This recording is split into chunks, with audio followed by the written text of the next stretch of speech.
AI will shape the future. Participate or risk being left out.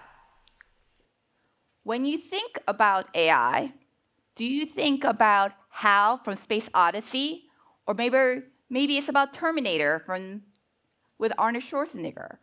Or it's about WALL-E in Disney, the movie? Or maybe you think about people such as Fei-Fei Li, the godmother of AI, or Sam Altman, the CEO of OpenAI. Maybe it comes to mind different companies like Microsoft and Apple. Or maybe you think of a person like you. I was not an expert in AI starting in my career. In fact, I started off as an engineer developing hardware for computers and cell phones.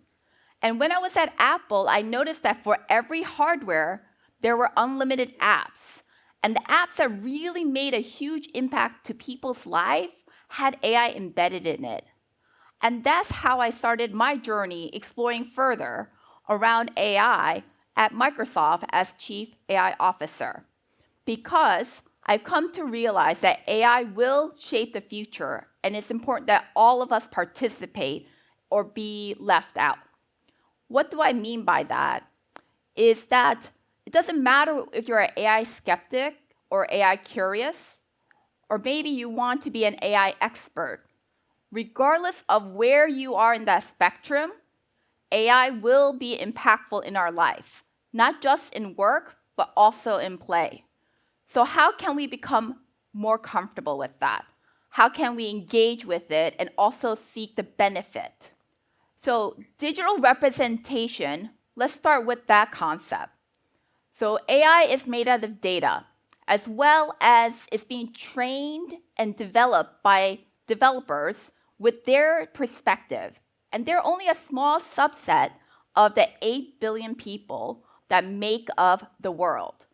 Are those perspectives around the world being captured, their experiences, their viewpoints? And that is one of the things we want to address. Because another area that AI is getting data from is from all of us and how we engage with it. Currently, only a small set of people are engaging with the AI system and providing it feedback. And it's important that we provide that feedback because in a way, we're giving it its idea of framework about governance of how we want those systems to engage with us, all of us, not just the developer. So I want to give an example in real life. When I was working at Apple, we had an iPhone created, and we knew that it would be a supercomputer in your hand. And that in order to do that and protect your data, your safety and security, we had to think of a way to protect your information. So we came up as developers 4-digit passcode, thinking that, wow, there's unlimited passcodes that you can create. But when we had that released to the customer and looked at the data, we actually found that some of the popular passcode was 0000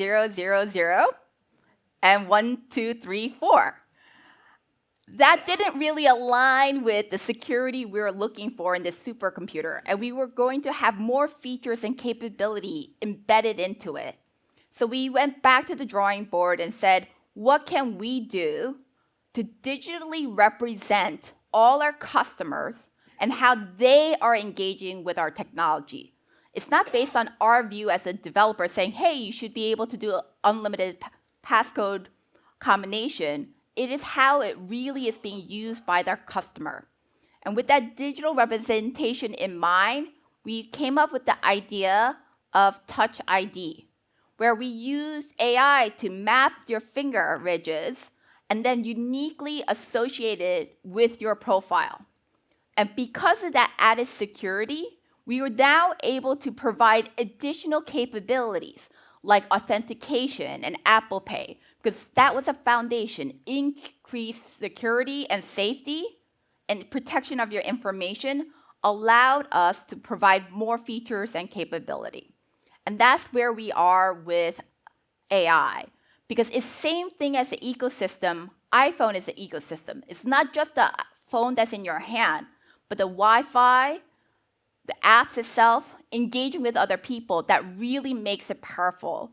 And AI is in the same way an ecosystem. We're interacting with each other, but representing you and how you engage with the devices and technology is the most important. Because digital representation should not be for just a few and the few perspectives, but really take into account the rich background that all of us come to have, and making sure that the technology comes and meets you where you are. And that includes AI. Secondly, the most important is that now and all of us. And why now?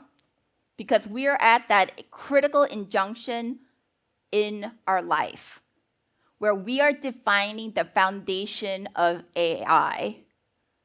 And it's important that we don't just capture the representation of a few of us, but that we need all of us to be represented in the AI.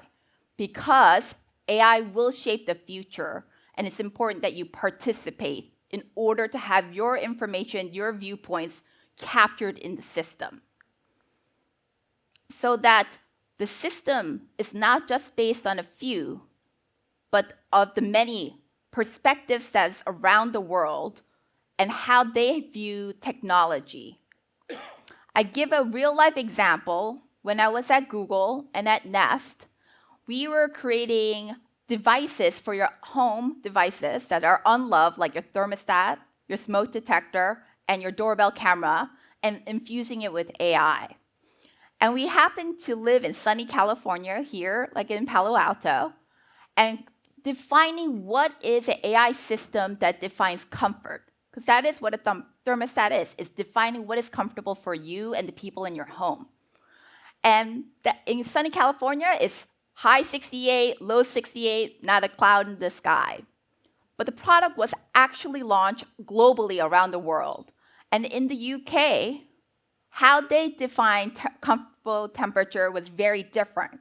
They had extremely high energy costs, and they actually had 4 seasons, so they're used to variation in temperature. So they were comfortable sometimes at temperatures as low as 60, 62. We in California thought that was a system error. Who would be comfortable at 60, 62? That's freezing. Versus the people in the UK, that's why we wear sweaters. And it's important that we realize that people, this is their home. We should not determine what is comfortable for you and your home and your family member. You should decide that. And so the algorithm, the AI system, was updated to reflect that every region has their own definition of what is comfortable. And it shouldn't be defined by us, people across the world. And so in the early days of iPhone, when people were looking at it and looking at the different apps, they said there's an app for that. We are at a stage right now that there's an AI for that, where you can leverage AI into different aspects of your world, because it is important that we get information from yourself, because it will become the foundation of how the AI system understands the needs of the people that it's representing.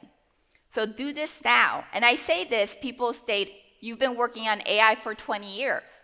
But when I was at Microsoft in 2017, when we started with Gen AI, that was new for us. And the Gen AI team, not all of them were technologists. There were people in marketing and finance, because they were trying to think about different use cases. So how can you be leveraging AI, not just using it, but being intentional? So 15 minutes a day daily, where you're drinking your coffee or tea, whatever you are doing in your search engine, why don't you try OpenAI's ChatGPT to ask that question? And then also, which is very important, is compare it with something else, such as Anthropic's Claude, to ask that same question and see the responses. Because Claude focuses on safety more, and is that something that aligns with what you want and what you're looking for in the system? Next is look for a project where you can go deeper, where you can work on it for multiple days. You know, I started up with a personal experiment myself, where I'm trying to figure out a vacation for my family where I have two teenagers with very different experiences and activities they're interested in for a very specific time frame as well as budget. Obviously, I asked my family member, but I asked Claude and found out it recommended Iceland to see the Northern Light. And to be truthful, that did not come into my idea or any of the places my family recommended. But that's the one my family really enjoyed. And it's because we had a certain experience and expectation. And with this system, it broadened our horizon of what is out there. And that's what we're considering. We're planning that right now as we speak and learning things about Iceland that I'm still trying to figure out. Cold weather is something I'm going to have to get used to, obviously. So that's another exploration that I went to. And third, as I stated before, AI is not just what is now, but it's going to be impacting us in the future because of the foundational nature of the work in the inflection point. So how do we incorporate that now in our work? Because that's where it will have the biggest impact. A lot of people I've engaged around the world ask, like, how is it tech companies have been able to do these amazing things so quickly and with so much speed? It's because we leaned into the technology. We leaned into AI, not just for technology, but for all aspects of our work. So how can you do that in your work environment? Maybe you have a marketing plan. Maybe you're drafting an email. Leverage some of these tools. Ask these questions. Give me a draft of 3 or 4 emails where I have to respond, where I have to reject a customer about this proposal they stated. It's by doing this and then adding onto it additional capability that you'll become comfortable with AI. Because it's important that we, by engaging with it, we are actually providing our feedback and our perspective of how we want the technology to serve us and how we would like it to govern. And it's important we engage now because this is an especially important inflection point because foundational AI is being created. AI will shape the future, so please participate or risk being left out. Thank you.